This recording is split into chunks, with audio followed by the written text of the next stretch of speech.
Hello, everybody. Welcome to another exciting lecture with your favorite professor, Dr. Ronald Brown.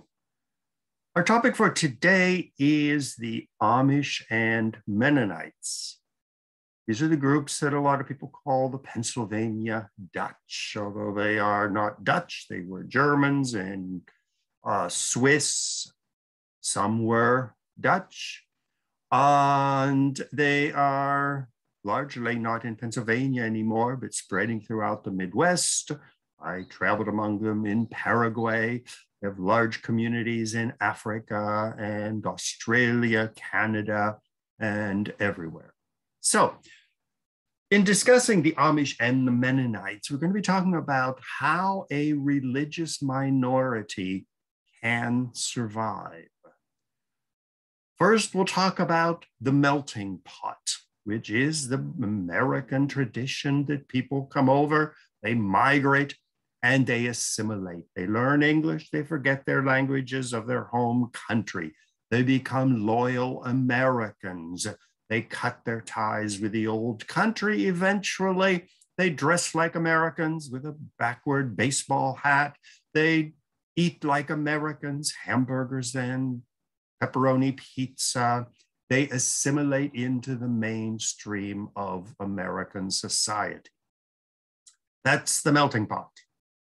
Topic number 2 is the history of baptism. Why did the Amish and the Mennonites come into existence? What did they believe? What are their traditions? And the rise of the Amish. Switzerland, Germany, Holland, and then spreading into Poland and Russia, and then what happened next? The instruments of survival. How have they managed to survive hundreds of years of being a small persecuted minority in many countries? The migrations of the Amish and Mennonites from Russia and Germany and Poland to North America, South America, and Australia. Topic number 6 is going to be my vacation among the Amish and Mennonites in, of all places, Paraguay. And then topic number 7 is the future of religious minorities. So without further ado, let us get started in exploring the wonderful immigration experience of the Amish and their cousins, the Mennonites. So we can get the second slide going. There we go. The power of the melting pot. Well, the melting pot, as the picture shows, the book, The Melting Pot by Israel Zangwill, was a great supporter of the American melting pot theory. Well, in America, the melting pot has worked. First, the 13 colonies, you had English, Dutch, Africans, Indians, who gradually from 1620, 1776, intermarried and to a certain extent joined the melting pot. The Africans were largely excluded from the melting pot, but in another sense, they did forget their African languages and they started speaking English. They forgot their African religions and became Christians, mainly Protestants. The Irish and the Germans came over and assimilated. The Italians and the Eastern Europeans came over beginning in the 1870s, and they too intermarried and became 100% Americans.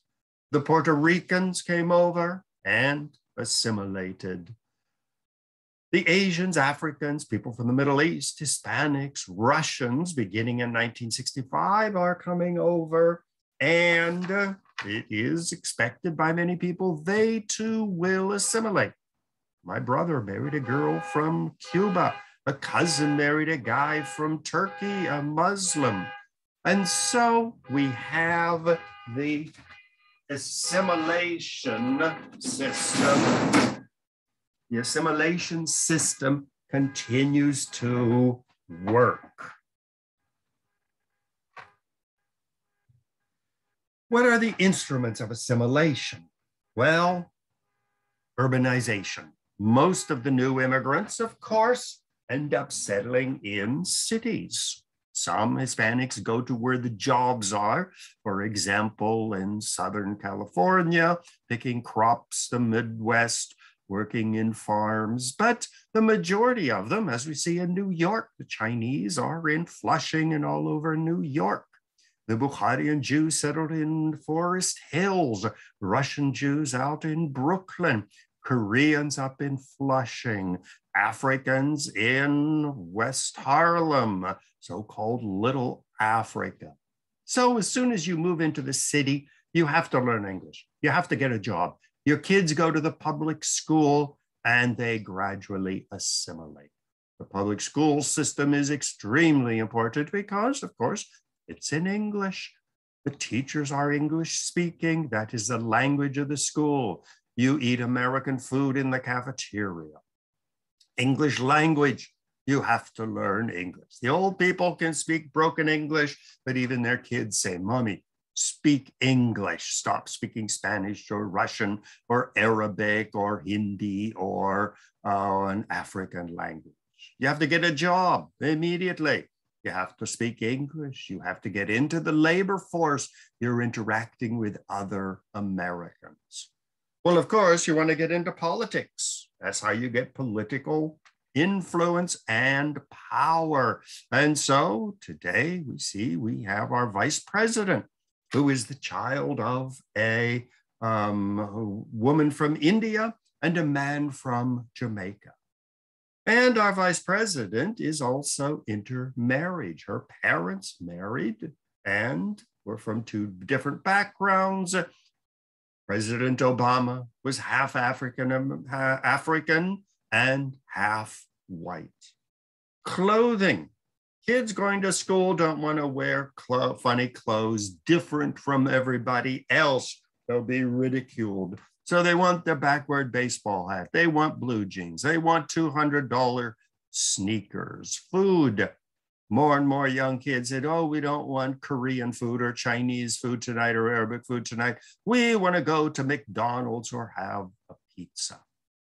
Racism is a major factor in assimilating, meaning you don't want to be picked on. You don't want to encourage racism, so you want to look like everybody else. Well, all of these immigrants were, of course, attracted by the dynamic geography, economy, culture of America, beginning with the United States when it signed a treaty with Britain, and it got everything from the Atlantic Ocean to the Mississippi River, vast open lands. Well, of course, the Indians were there, but back then, the Indians were a people to be just disposed of. They were considered barbarians, and they would eventually, like everybody else, intermarry, forget their languages, forget their cultures, be converted to Christianity, and they too would be assimilated. And as the country grew, Louisiana Purchase up to the Rocky Mountains, stealing Texas and California from Mexico, the result of the Mexican War, buying Florida. Well, vast open lands attracted more and more immigrants. In fact, for most of the history of the United States, if you could get to America, you were welcome. There were no green cards and passports and any type of official documents. As soon as you stepped off of the boat, you were considered an American. And so millions of immigrants flooded in. My own family, the first branch came even before the United States was established. And they were from Alsace-Lorraine on the border between France and Germany. My mother's family came in the 1830s and 40s. Most of them moved to the new lands of the Louisiana Purchase. They were from Germany. Other immigrants came. The 1870s were the Slovaks. More recently, there were the Turks coming over. There were Orthodox Jews from Russia. everybody intermarrying into our family and producing the mongrel that is me. So for most of American history, the melting pot worked. If you came over as a German, you didn't really care too much if you preserved the German language. You were too busy learning English, getting a job, being successful, educating your children, resisting anti-German racism. And so if you were not happy in one city, you could move to another. You could change your name. Why is my name Brown? Well, because most Americans couldn't pronounce Boronovsky from Slovakia. So we simply changed the name, another way of assimilating, becoming Americans. So where do the Amish and the Mennonites, one of the few groups that has resisted assimilation, they have stayed out of the melting pot? Well, the Amish and the Mennonites and other groups, such as the Hutterites and other religious groups who emerged during the Protestant Reformation of the 1500s. Up until the 1500s, everybody in Europe was Catholic. That was the official religion of the countries. Well, along came Martin Luther in Germany and John Calvin in Switzerland, who started reforming the Catholic Church. They wanted to go back to the Bible, the original Christianity, and get rid of all these Catholic things. They didn't want statues in the churches. They said those are graven images, they're idols. They don't want nuns and monks and popes. That's not in the Bible. Why speak Latin in church? Speak German, speak English, speak French. Latin's not in the Bible. Jesus didn't speak a word of Latin. Many of them even banned Christmas because they said the Bible does not state when Jesus was born. It describes him being born and everything in Bethlehem, but it doesn't say that it was on December 25th. So Christmas was banned by many of the reformers. Another tradition that these reformers introduced was infant baptism. See that little baby there being baptized? Well, some of the reformers, these were called the Anabaptists, meaning to baptize again. They argued that in the Christian Bible, baptism was for adults only. You had to choose to become a Christian. It was not coerced. You were not forced. So they argued, the Anabaptists, which are Amish and Mennonites, and even the Baptist churches today, they argued that in religion there should be freedom. You choose to become a Christian or you choose not to. So they rejected baby baptism. They said to be a true Christian, you had to be baptized again. Now, this was revolutionary because in Judaism, there's no religious freedom. A little baby boy is taken, he's given the circumcision, and he is a Jew. He didn't sign a waiver. He didn't request it. It was forced upon him by his family. And most religions do not accept religious freedom. You are forced to accept the religion of your parents. Well, the Anabaptists said that is not Christian. Christianity is a religion of freedom. So they rejected infant or baby baptism. Now, in the Christian Bible, we see in the picture on the right, John the Baptist, who is baptizing Jesus. And Jesus is clearly an adult in his late 20s or early 30s. And so that is the example of the baptism in the Bible. And so the Anabaptists, the rebaptizers, said religion is of freedom. You can't force a little baby to become a Christian. You can't force a little baby to become Jewish or Hindu or Buddhist or anything else. Religion should be a question of freedom.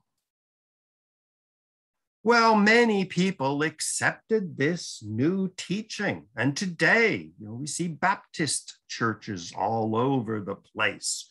African Americans have become, most of them have become Baptists. And if you go into a Baptist church, which grew up in England in the 1600s, as you can see on the picture on the right, they have a baptismal pool in front of the church. You walk down the stairs as an adult, you are a sinner, and you come out the other side a Christian. And so, if you don't have a baptismal pool, well, you can go down to the river. And very common for Baptists is to go to a lake, go to a river, even go to the ocean, and be baptized as an adult. Well, of course, you can imagine most Christians, Catholics, and Lutherans, and other Protestants really rejected this idea because they said religion is something you are born with. Religion is determined for you by your parents. Now, you can reject it later on, but freedom of religion is very restricted. And so there was a period of terrible persecution of the people who rejected baptism of babies.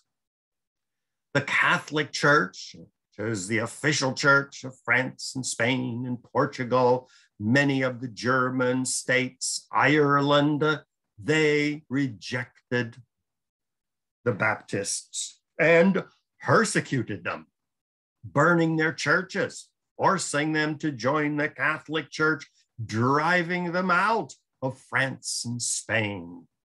The Lutheran Church in Germany and Scandinavia rejected them and said baby baptism is valid.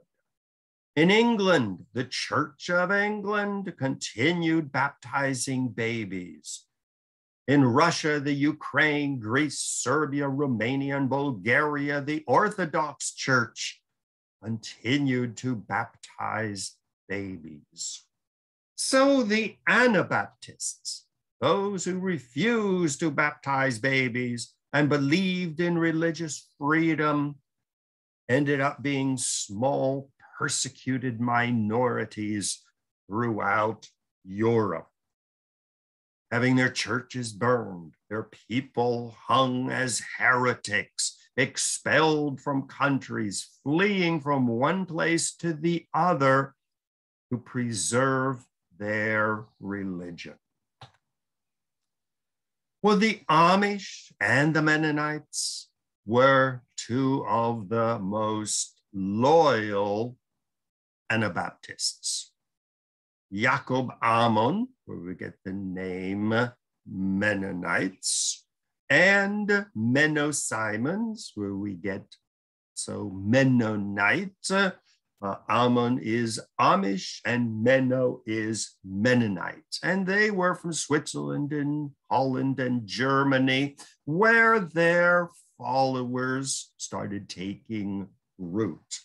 On the right, you see what the Catholics and the Protestants were doing to these people who rejected baby baptism, burning them at the stake, rounding them up, slaughtering them, a period of terrible religious persecution for these people.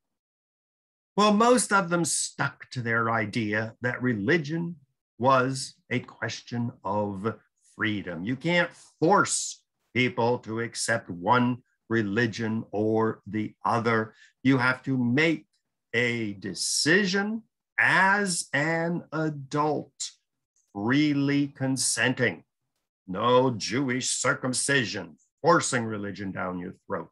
No baby baptism, forcing some poor innocent little baby to become a Christian.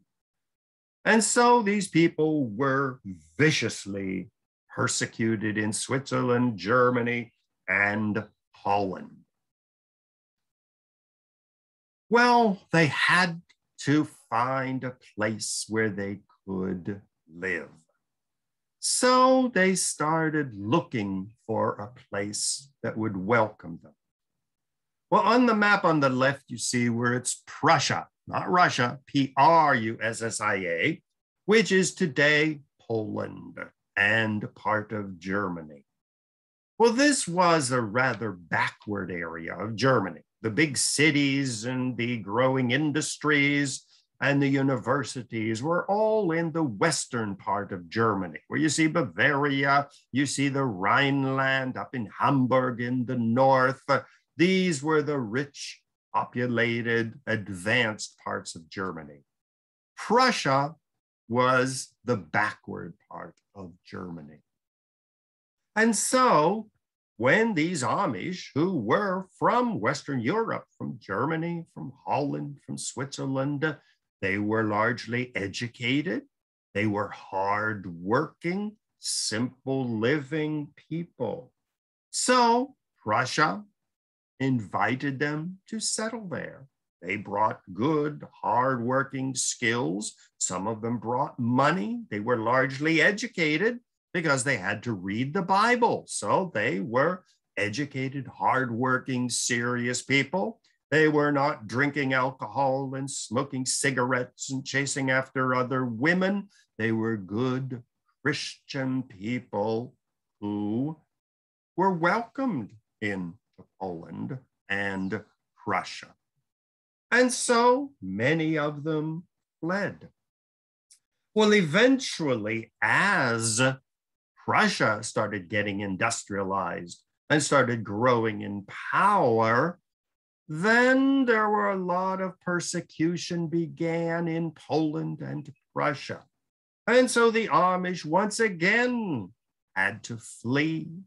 Well, where did they go? By the 1790s, they were welcomed in Russia, where they were given land, they set up towns. Many of them even opened industries. They were good, hardworking, serious living people. And the Russians in the 1790s were still a backward people on the margins of Europe. So many of the Amish and Mennonites became very wealthy. They lived very well, and they strengthened the rising power of Russia. Well, again, as Russia started modernizing and the Tsar started taxing these people because they were well-to-do compared to their Russian neighbors, they wanted them to learn Russian and to assimilate. So in Russia, they started encountering problems. Once again, they started searching for a new homeland.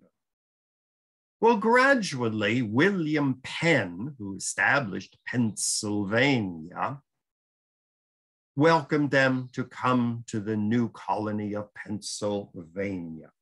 Now, William Penn believed in religious freedom. Once again, he was opposed to religious warfare, and he was opposed to coercion in religion, believing in religious freedom. He was not an Amish or a Mennonite. He was actually a member of the Quaker Church, which they have up in Flushing, the big Quaker house of worship.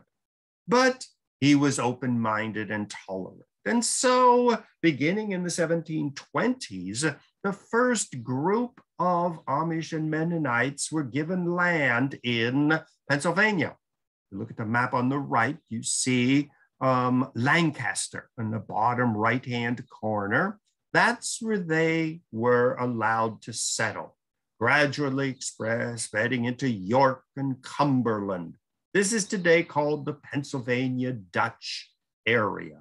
I remember going down there as a kid. My family is from Potter County, top of the map, right in the middle. You see Potter, that's where I grew up, and my family lived there.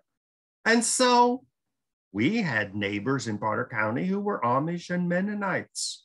And they lived a very simple life, were very hardworking. They still spoke their old German dialect. They remained loyal to their religion. And so the Quakers welcomed the Amish and the Mennonites. Now, both the Quakers and the Amish and Mennonites were pacifists. That means they did not believe in warfare. So they believed in total religious freedom for everybody. They also were pacifists. They opposed war.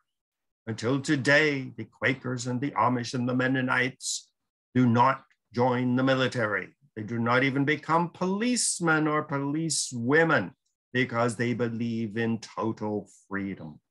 They also believed in plain living, meaning many of the Amish until today do not use cars and electricity and cell phones and the internet.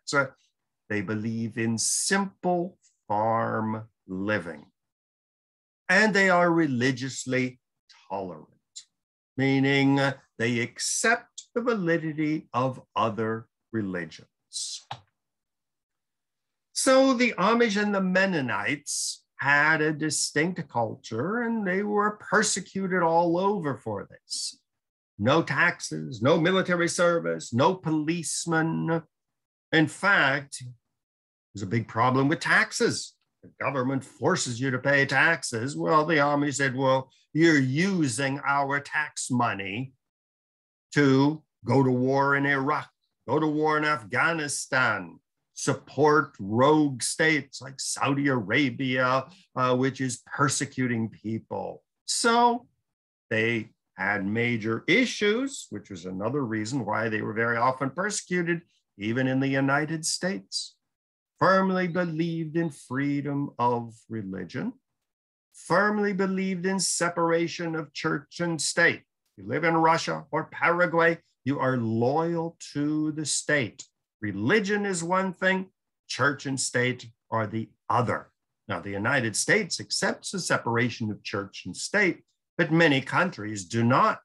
Saudi Arabia is Muslim. Iran is Muslim.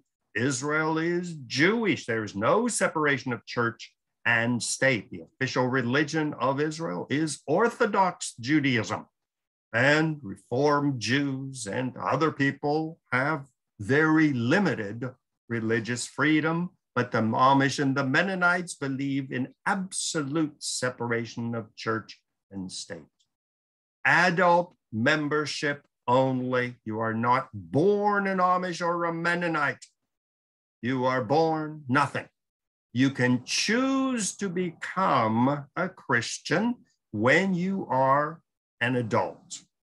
Now, many Amish and Mennonites from Pennsylvania, when they get to be about 15 or 16, especially the guys, they decide, I'd like to see what's happening in New York. And so they just take off. They come to New York. This is called the Rumspringen in Pennsylvania Dutch, meaning the jumping and the hopping around time. I've had students here in New York who were Amish and Mennonites, and they came to New York. They got a degree in business or something. They had girlfriends. They had a car. They had a computer. But then almost all of them decide after a certain point that in fact they would like to remain Amish and Mennonite. So they sell their car, get rid of their computer. If the girlfriend wants to come with them and get married and become Amish, she can. If she does not want to, well, she's left here in New York. And so as a young man, maybe 19, 20, 21, 25, or 30, they decide to go back to the Pennsylvania Dutch area. They have to accept the rules of the religion, meaning no computer, no movies, no internet, no whiskey, and they dress like the Amish and the Mennonites. They join as an adult. And so this Rumspringen period is proof of the freedom of religion that they have. There's no coercion in religion. Now, of course, like any group, you are going to have conflicts. So, for example, there are some who's in Pennsylvania who stick to the horses and buggies. On the left, you see the horse and the buggy. See them wearing their straw hats, their overalls, their blue shirts. The men have a beard. This is part of the very traditional Amish. Well, there are others who say, oh, come on, we have to become a little bit more modern. So on the right, you see, they have the freedom to choose their shirt. They wear the overalls, but their hats are a little bit more modern, and they don't have to have a beard anymore. So how do you resolve this conflict? If you have an area that is Amish and one want to be more modern and the others want to remain very traditional, what do? Well, they have a big meeting. Those of you who want to be modern, go over in this corner, and those who want to be traditional, go over in this corner. And they establish two different churches. You choose, once again, there's no coercion. So you'll have the very traditional church with horses and buggies parked in front of it, and you'll have a more modern church with people dressing in modern ways, speaking more English and less German, and they'll have their church. So no coercion, no battles. Sometimes even if a group wants to be modern and they don't know how to solve the problem, they will decide to migrate to another area in Paraguay or Brazil or Australia and set up a new community. So conflicts are resolved very often by migration. And you can see the Amish and the conservative Mennonite women. On the left, the top, you see them wearing big hats with a ribbon around it. Some dresses are different colors and everything. These are the little bit more liberated ones, and they have decided that the women and girls can wear big floppy hats. On the upper right, you see another group with the big floppy hats with the ribbon, but their dress is more conservative. They can have lace around their neck, but dark colors, no bright purples. At the bottom on the right, you see the sign women. You see very conservative women wearing a bonnet to cover their hair and a very strict brown dress and a purple apron type thing. These are the very conservative. In the bottom left-hand corner, you see another group, the married women wearing aprons. They're covering their hair, but there they have green. And so within the Amish community, if a conflict arises, well, they will solve it peacefully. So if there's one area where half of the people want to be modern and wear floppy hats, and the other half want to be conservative, they'll have a big meeting. And if the one group decides, well, we will migrate to Brazil. So the whole community gets together, they sell all the farms, they collect money, they divide it down the middle. The group that's leaving gets money, the group that's staying gets money, and two new groups are established. So there are no battles, there's no fighting. Here again, this is pacifism. Solve your problems through dialogue. Now, the Amish and the Mennonites have survived. Other groups in America have survived. The Orthodox Jews in Brooklyn, they didn't go off to a farm area somewhere in Pennsylvania or the Midwest. They have survived as a religious minority in the middle of urban Brooklyn. So what are the instruments of survival? Well, one of the most important instruments of survival, what enables a group to survive? Well, language. When you go to Brooklyn, you hear Yiddish spoken all over the place. You go to Pennsylvania, you hear Pennsylvania Dutch spoken. Language is very important. I have Vietnamese friends and Chinese friends who insist that the children learn Chinese. That is a sign of belonging to a separate community. Many groups establish separate schools. You'll have yeshivas, where a group wants to preserve their identity, teach the students Hebrew and Bible and all of that. It's like the Amish have their own schools. Many groups are viciously opposed to intermarriage.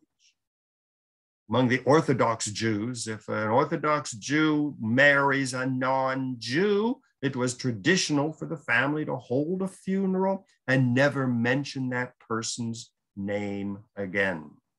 Among the Amish, if an Amish person marries someone from outside the community, they have to decide whether they are going to remain in the community as an Amish couple or leave the couple.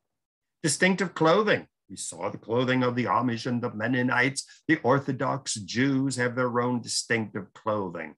Many people from India have their distinctive clothing, which they wear sometimes all day long, or when they go to the Hindu temple. Muslim women remain loyal to covering their hair as a sign of modesty. Many groups refuse military service because in the military, you have to speak English. You have to dress like a soldier. You have to eat like everybody else. And you're going off and waging war. So the Amish and the Mennonites are pacifists. They do not do that. Other groups get a religious dispensation from military service. Another way of preserving a group is living together. We all know about Little Italy. We all know about Chinatowns and Flushing. We know about Harlem, where the very important way of preserving a minority's identity, language, culture, food, clothing, is to live in one area together. Now, the Amish and Mennonites do not pay taxes. Very important to stay out of politics. Another way of preserving identity is to endure discrimination and persecution. Jews are always screaming anti-Semitism because it unifies them as a people, preserves the notion that they are a persecuted people. Everybody hates them. And so persecution is very important in reaffirming the solidarity of a group. Economic stability. Very often, the members of an ethnic group go into a particular business. Think of the diamond industry here in New York, run by Orthodox Jews, Chinese with restaurants and import-export. So you have to take efforts to survive. Now, you can negotiate your survival. For example, the Amish do not pay taxes, but many of them have reached an agreement where they will pay a community tax to the government, state, federal, and local, but they will insist that this money will not be used for police and military purposes. So they negotiate. Many groups have common land ownership. When I visited the Amish and Mennonites in Paraguay, nobody owns their house or their land. It is like a cooperative, like a yeshiva in Israel. So they remain part of an economic community. Now, another instrument of survival is negotiating with the government. This is a big problem when there is a change of regime. A new dictator comes to power in Paraguay. Well, the Amish and the Mennonites have to renegotiate their survival. Revolutions and persecutions are always around the corner. So to preserve their existence, they are always on the lookout for any major change. And in the case of the Amish and the Mennonites, the situation gets too bad, as it is getting too bad in Mexico these days, they just simply up and move to another country to preserve their culture. Now, the Orthodox Jews are compared very often to the Amish in the sense of preserving their language, distinctive clothing, their own school system, their own ethnic neighborhoods, whether they're in the middle of Brooklyn or in Pennsylvania. Anti-Semitism is very important for Jews. It reaffirms their unity and their identity. They live in a certain degree of isolation. One thing when you go to Brooklyn and you see Orthodox Jews, if you say hi, they very often will turn their head so as not to interact with you. And they maintain their own food tradition. So the Orthodox Jews have managed to survive. Another group that has managed to survive are the Mormons, which were founded in the 1840s in upstate New York and had their own unique traditions, a new religion founded by Joseph Smith, who you see in the picture. Well, they believed in polygamy. Like in the Jewish Bible, men could have many wives. This is a tradition today among many Sephardic Jews. A man can have many wives. Among the Chinese, a wealthy man has many wives. And so they went back to polygamy, which of course aroused a lot of anger and hatred. They were rejected by other Christians, and they rejected other Christians as being abominations in the eyes of God, meaning God hated all of these other religions. He said that they were errors. The Mormons also believed in tithing. You pay a tax to the church, like you pay a tax to the government. They believed in tithing, so they had an economic foundation. Well, they were so persecuted in the eastern part of the United States that under their second great leader, Brigham Young, they migrated to Salt Lake City, Utah. Very much like the Amish would do. The situation gets too bad in one place, you just pick up and migrate someplace else. And so they built their special city, Salt Lake City in Utah, which became their holy city.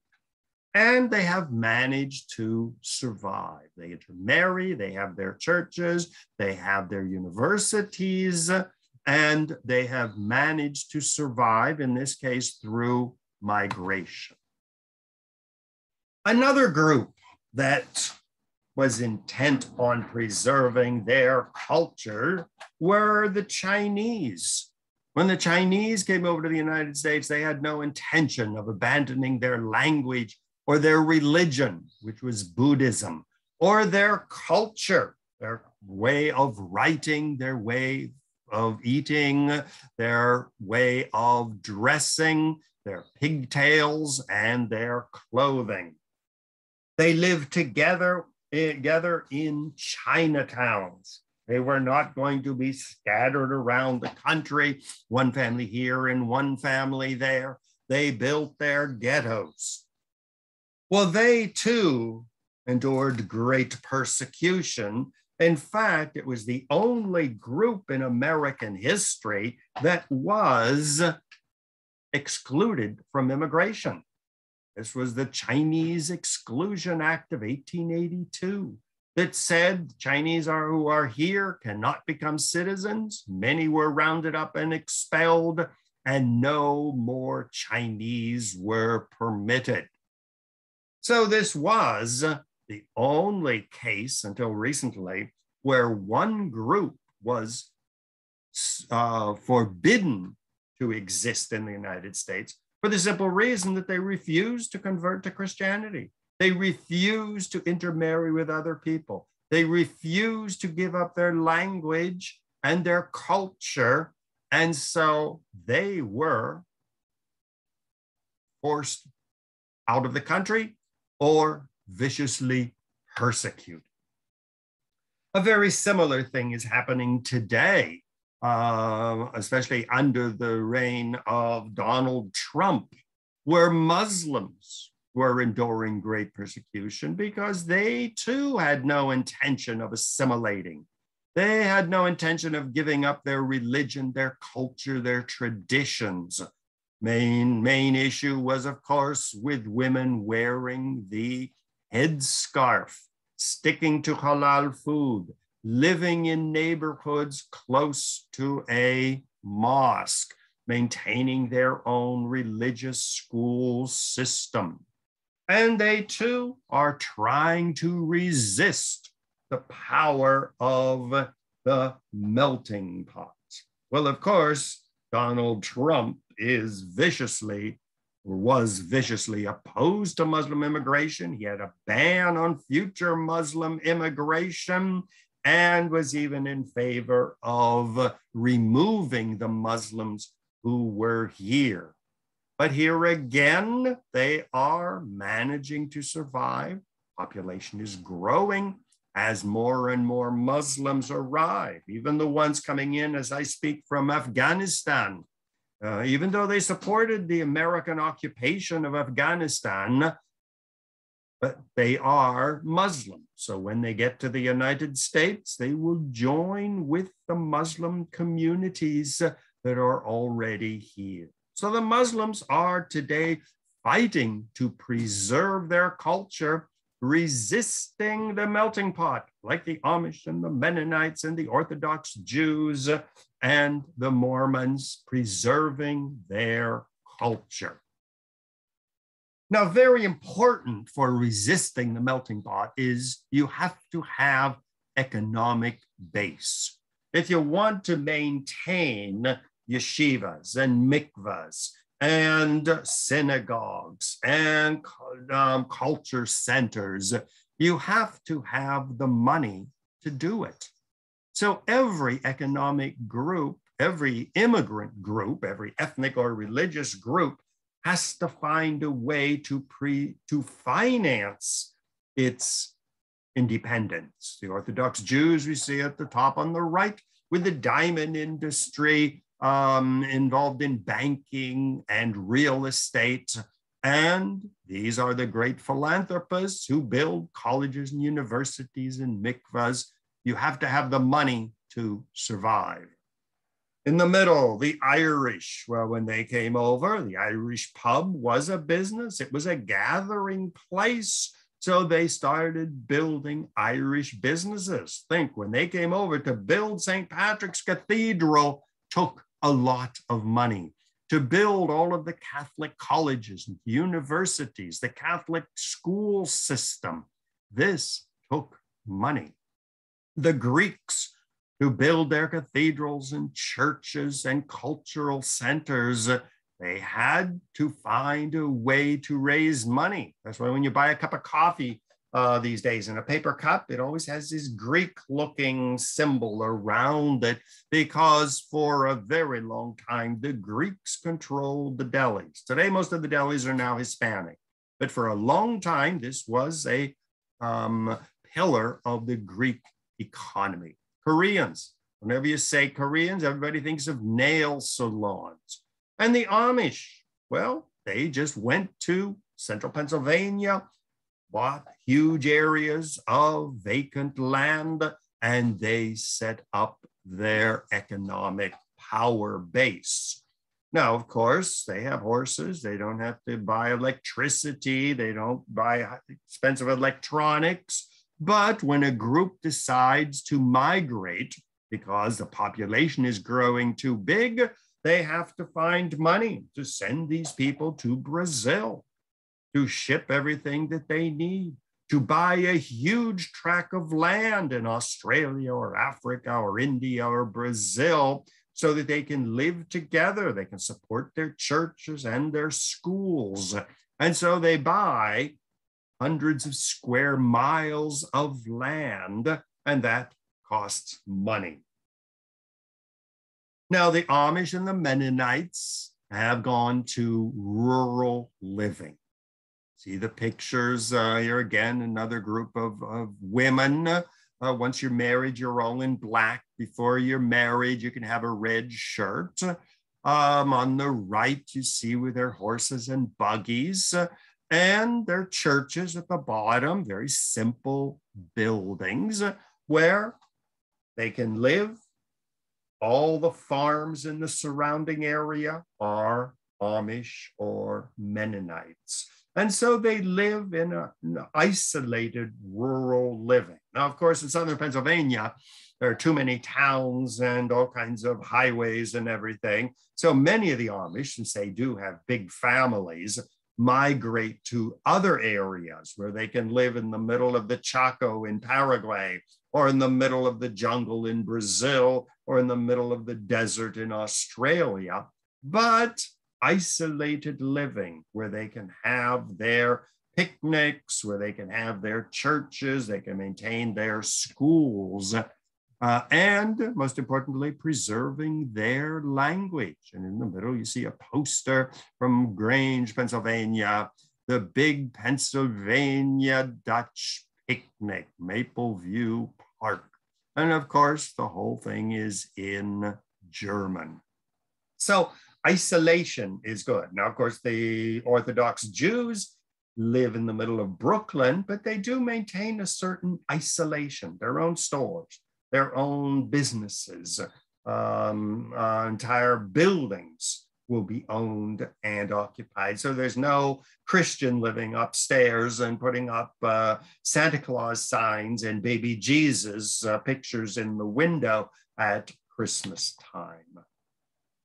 The Amish live on farms. Now, if you look at that picture at the top on the left and the one in the bottom on the right, the striking thing about it is there are no electric lines leading up to the farm. It looks very modern, but you don't see tractors. You don't see modern equipment. You don't see a satellite dish on the top of the house, and you see no electric cables. Picture on the right at the top, you see the kitchen canning food. They try to maintain their economic independence. Rather than going to a grocery store, spending money, they harvest their crops, can them, and save them for the winter. Once again, nothing electric in that kitchen. Building, rather than hire a contractor, when a young man gets married, all of the men and women from the surrounding area come together and build them a house on land where they will begin farming. And so this is economic independence.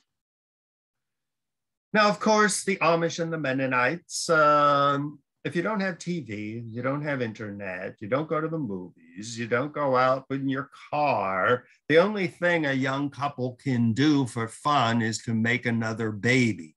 And so you see the married couple, and they have 1, 2, 3, 4, 5, 6, 7, 8 children, and the woman and man look young enough to have another 12 or 13. Here again, you see the distinctive dress. Young men in white shirts with suspenders and black pants, the little boys with their vests, the girl with her green dress and her little bonnet. The young men have their distinctive haircut, as does the man. The man has a beard, but no mustache. These are all traditions to show which group you belong to. Very similar to Christians, who are divided into 100 different churches, or Orthodox Jews and Hasidic Jews. You can tell what group they belong to by the clothing that they wear. Now, what happens when an area in southern Pennsylvania gets a huge population explosion. Well, as these young men grow up, they want to get married, they want to farm, and they want to start producing their own children. So what they do with one area in southern Pennsylvania has too many people, they organize a great migration. Everybody contributes money, and they send an explorer down to Brazil, negotiate with the Brazilian government to buy a couple 100 square miles of land in the middle of the jungle. And then they hire people to go in to cut down the trees. The people migrate, at first living in tents as they build the first houses and start farming, still relying on gifts from the Amish back in Pennsylvania, until they become financially established. So as the population grows, they are constantly looking for new land, new places to live, which is why they migrated to Russia under Catherine the Great. She was expanding her empire. She needed good, hardworking Germans of any religion or of no religion. Don't forget, Catherine the Great of Russia was a German princess. And when she got to Russia, she realized that her husband, I think his name was Paul, was an idiot. And so she conveniently poisoned him, and she ran the Russian Empire and brought over good, serious, hard-working Amish and Mennonites. She didn't have much respect for the vodka-drinking Russians of her age. And so she brought over thousands of hard-working Germans. By the 1870s, there were 50,000 Mennonites in Russia. You can see the red areas. These were the areas, especially in the Ukraine and up in northern Russia, even near Petersburg, where they were given a big chunk of land to build their towns, have their churches, have their schools. And these areas were generally much wealthier, much cleaner, much better organized than the areas inhabited by Russians. Well, of course, in 1917, along came the Russian Revolution. Well, Lenin and Stalin had no great love for anybody who was religious. They were an equal opportunity persecutor. Whether you were Jewish or Russian Orthodox Christian or Amish or Catholic or Protestant, you were considered misled by your rabbis and priests. And so he started trying to stamp out religion, drag them into the melting pot of the Soviet world. Well, needless to say, the situation for the Amish and the Mennonites, who not only saw their religion being persecuted, but they saw their businesses and their towns being taken over by Russians, their schools being closed, forced to learn Russian rather than speaking their languages. They had no choice but to get out. Picture on the upper left shows some of the places where they went: to Paraguay, to Mexico, to Canada, to the United States. 100,000 eventually migrated to Mexico, Chihuahua province on the border with Texas. Here again, a huge area was bought. It was desert, it was dry, nobody wanted to live there, but the Amish, having the support of the Amish and the Mennonites from around the world, dug wells, opened up farms, and they built their communities. Now, the problem was how do you live in Mexico? Picture on the right, it shows the Mexicans in the market, and you see the Amish girls going with their big floppy hats and their neck scarves, but yet dark conservative clothing. You can see that they're German and Dutch and Swiss because they're very pale skinned in contrast to the Mexicans who are Indians. You can see they're taller than everybody because on a good meat and milk diet, homemade bread, no junk food, so they tend to be healthy. So many of them fled from Russia, huge communities booming in the United States and Canada, so large numbers migrated to the most desolate region in Mexico, as well as Bolivia, Argentina, and Paraguay. Now, you might find it strange, how did they get to all these places if they don't use electricity and computers and anything? Well, for them, not having computers, not having cars, not having internet encourages their isolation, and it encourages them to preserve their lifestyle. But when it is necessary, if they need an ambulance to go to the hospital, they can go to a neighbor, or sometimes they'll have one phone in the middle of the town or the middle of a farm area that can be used for emergencies. So when they migrate from Canada to Mexico or to Brazil, they're not going to walk. They take a jumbo jet, they have all of their equipment shipped. When they arrive at the airport, they take a bus to their isolated area, and then they're back to the horse and buggy. The Mennonites in the world. We see the main area of Mennonites. Still, the United States is the largest concentration, but large populations in India and Congo in Africa, and others scattered around Germany and Russia, Indonesia, the Philippines, even Japan has a growing Mennonite population.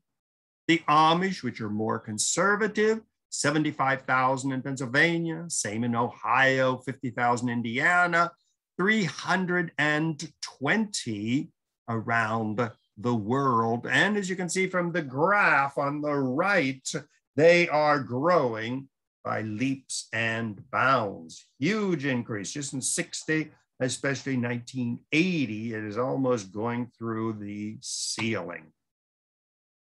The Mennonites, 300,000 in the USA. Ethiopia has 200,000. Once again, they made a deal with the government and they bought a huge area of land.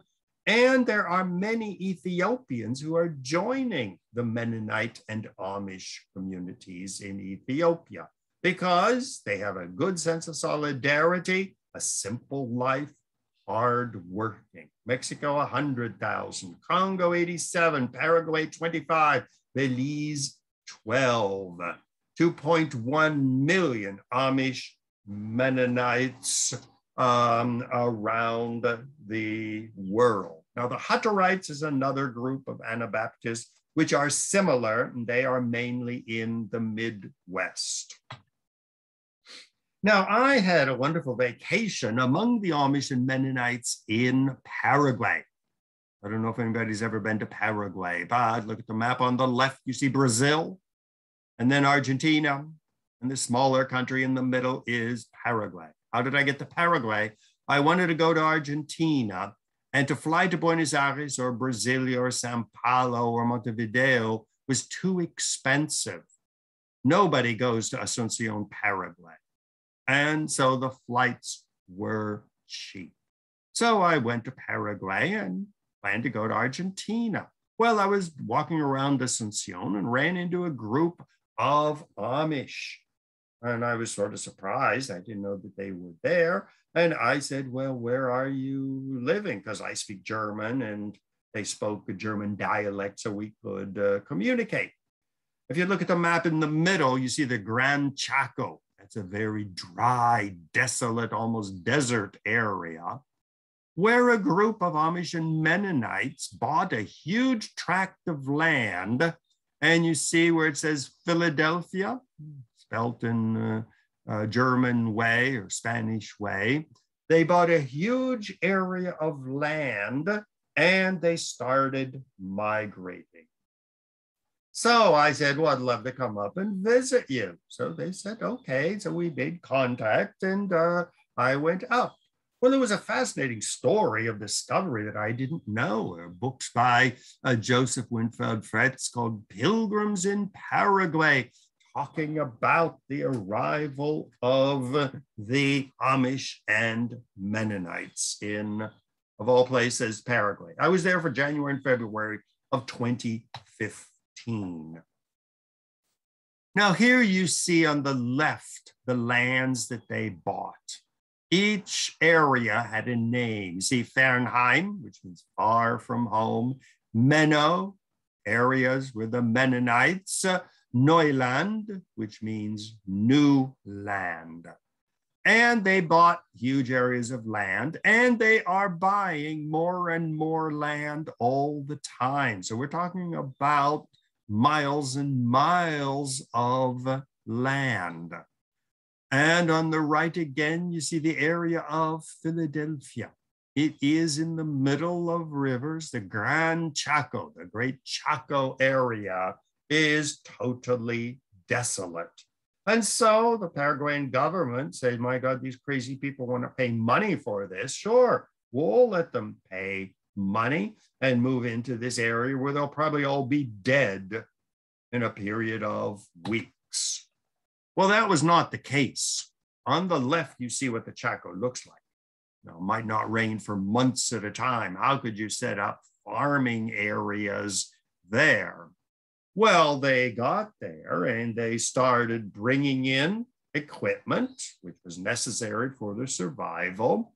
They dug wells, they planted trees, they started irrigating the area, and more Amish and Mennonites started migrating.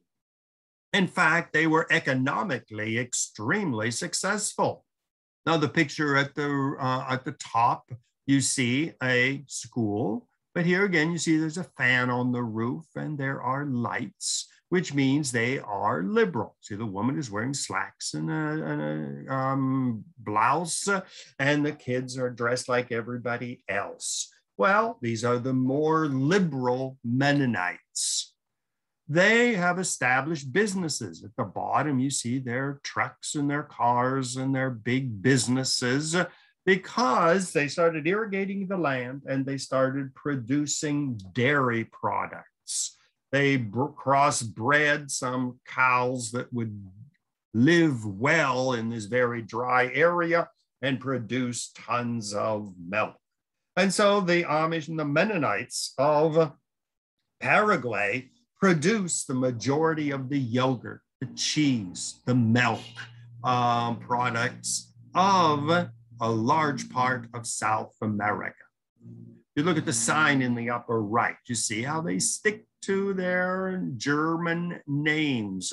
We see Kleefeld, Orloff, Blumenort, Karlsruhe, Schönau, the German names which they give to their towns. Below that, you see a park. And you see that funny looking tree. This is the kind of tree that grows well in the Chaco. You know about the camels. They can drink a lot of water and they store water in their humps so they don't have to drink for weeks at a time.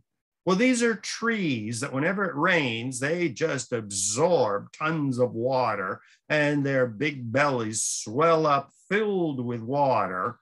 And then they can thrive and even grow for months at a time if there is no rain. These are called bottle trees, like a bottle of whiskey.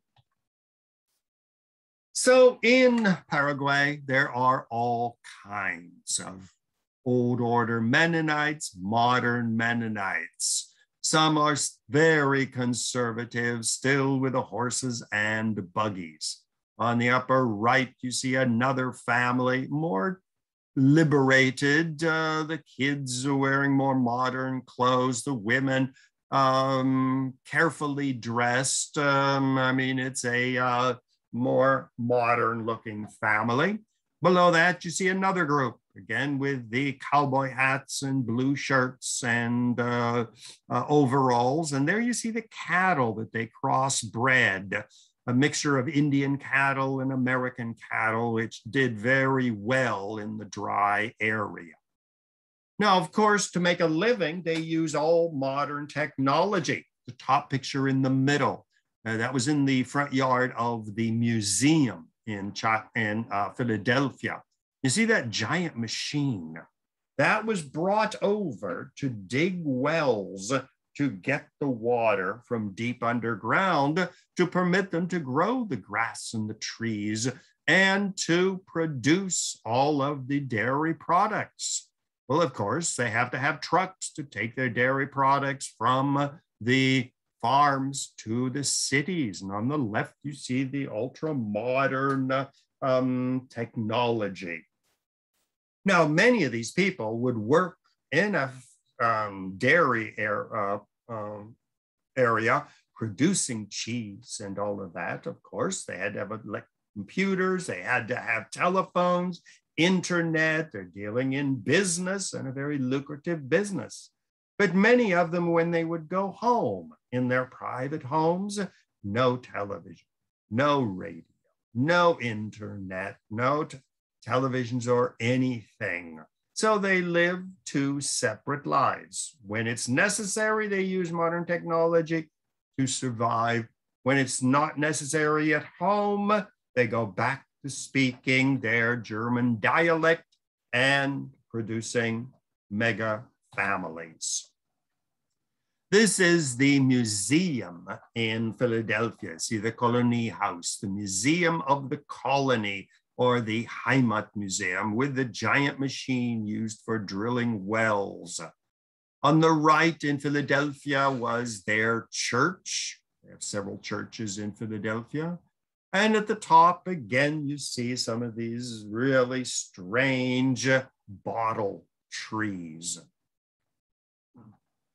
Now, the Amish and the Mennonites, like the Orthodox Jews, have managed to survive. Well, the question is, they are constantly being pressured to assimilate. Think of the Japanese during World War II, where they were round up and put in concentration camps because they were suspected of being not loyal Americans. The Indians were forcibly assimilated. In fact, the children were kidnapped and taken to government and religious schools where they were forbidden from speaking their language, from celebrating their religion. The Ku Klux Klan, viciously opposed to not only Jews and Catholics and Blacks, but opposed to all kinds of non-white Christians. The Chinese Exclusion Acts, again, another example of forcibly removing a group that refuses to assimilate.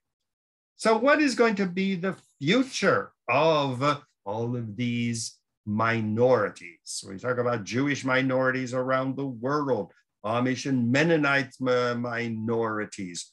We saw today these persecution of Muslim Rohingya in Burma, persecution of the Muslims in the south of Thailand, persecutions of Christians and Muslims in Israel and in Palestine.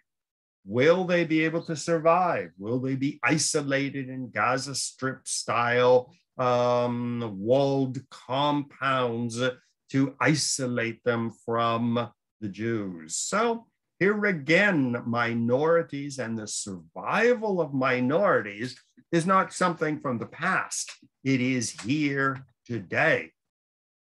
In China, when we watch the news, we see the dynamiting of mosques, trying to stamp out their Turkish origin language, their architecture, forcing them to become Chinese.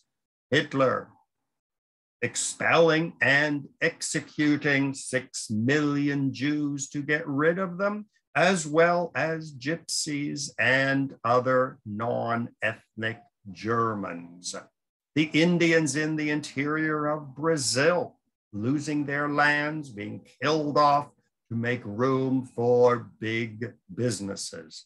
Spanish Inquisition, where the Jews, the Protestants, and the Muslims of Spain were expelled or forced to convert to Christianity. The Huguenots, the French Protestants, forced out of France to flee to other countries to survive. In fact, just north of New York, there's the town of New Rochelle, founded by Huguenots forced to flee from France. The Rohingyas, the genocide of the Muslims in Burma, make Burma Buddhist again. Children of Palestine, 6 million refugees scattered around the world with no possibility of returning to their homeland. How are they going to survive in the world without a country, without a passport, and exposed to constant persecution? Well, my old professor at Harvard, Samuel P. Huntington, wrote a book called The Clash of Civilizations, meaning that in the future, minority groups are going to be even more viciously persecuted than in the past. His thesis is the United States and Western Europe must remain Christian. The Muslim world will persecute minorities and will remain Muslim. Israel will persecute Muslims and Christians and reinforce its identity as a Jewish state. China will persecute minorities and remain a Confucianist and Buddhist state. This we see today with Donald Trump's wall to keep out the Mexicans, keep America white and Christian. Get rid of the Muslims. Less Islam brings less terror. No Islam, no terror. Get rid of the Muslims. His second book, Who Are We?, was much loved by Donald Trump. I doubt if he ever read it, but the ideas he accepted. In his book, Who Are We?, he argues that the melting pot no longer works. In New York, all the Chinese in Chinatown, Jews, Russian Jews in Forest Hills, the Africans in Little Africa, in Harlem, the Mexicans in Jackson Heights have no intention of assimilating, of losing their culture. Samuel P. Huntington argues that the melting pot has stopped working. This all began in the United States with the Hart-Celler Immigration Act of 1965, which, according to Huntington and Donald Trump, flooded the United States with Asians, Africans, Hispanics, Middle Easterners, Russians who have no intention to melt. And Samuel P. Huntington goes even further to say, and Donald Trump would agree, we have to get rid of the people in America who are not good white Christians, meaning get rid of the Mexicans, get rid of the Jews, get rid of the Buddhists, get rid of the Muslims, get rid of the Chinese, make America great again the way it was before 1965. So according to Huntington and Donald Trump, a little bit less now with Joseph Biden, but still, this fate, the status, the survival of minority groups is a major issue, not just in the United States, but around the world. We see in Iran and in Iraq the persecution of Christians and non-Muslims. persecution of Buddhists in South Asia, persecution of Muslims in China, the return of Russia to its Christian origins. This is going to spell a very bad situation for minorities. Jews in Europe and America are very worried about their survival. Will the situation get so bad for Jews that they will be forced to leave the United States and leave Western Europe? This is an issue that is going to be with us well into the 21st century. So that brings us to an end of today's lecture. Once again, this is Ron Brown Media at gmail.com, Dr. Ronald Brown, and I'm continuing my travels and my explorations. On the left, you see me on a recent trip to India, going to a World Yoga Festival. On the right, you see me in Ethiopia in the wonderful city of Lalibela with the underground churches. Always coming up with new information for you students. So, once again, thank you for joining me. I hope you enjoyed this lecture, and I hope to see you in the future. Thank you again. Bye-bye.